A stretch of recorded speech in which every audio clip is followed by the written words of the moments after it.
नमस्कार। कलिंग पाठशाला को प्रथम श्रेणी छात्र छात्री मानक हार्दिक स्वागत। आज आम पाठ नंबर 10 प्रश्नोत्तर करवा। प्रश्न नंबर क। नर क। गोल रे थिबा छबिर केउंटी अलगा बाछिबा। गाई, कुकुर, बिलेई, पारा। उत्तर होची पारा। काऊ, सुआ, पिंपुड़ी, पारा। उत्तर होची पिंपुड़ी। बाघ, गाई, हाथी, सिंह। उत्तर होची गाई। झिंटिका, माछी, मच्छा, मूषा। उत्तर होची मूषा। प्रश्न नंबर ख। केउं पशु पक्षी को आमे घरे पाळु। उत्तर होची पशु गाई, मईंषी, मेंढा, छेली, कुकुर, बिलेई इत्यादि। पक्षी रे सुआ, बणी, सारे। प्रश्न नंबर 10। प्रश्न नंबर 10 क। प्रश्न नंबर 10।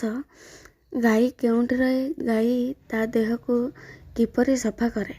आस जानिबा किए केउंटी रहे किपरि ता देह सफा करे।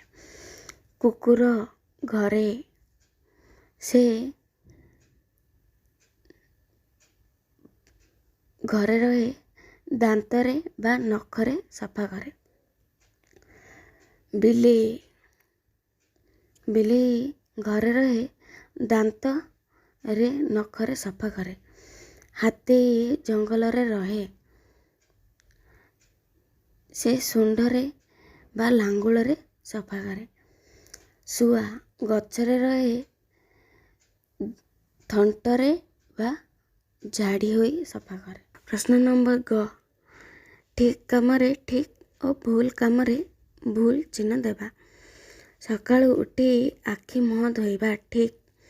प्रश्न नंबर खाइबा आगरू हाथ धोइबा नहीं। उत्तर होची भूल। सकाळु दांत घसीबा ठीक। गरम खाद्य खाइबा ठीक। बासी खाद्य खाइबा भूल।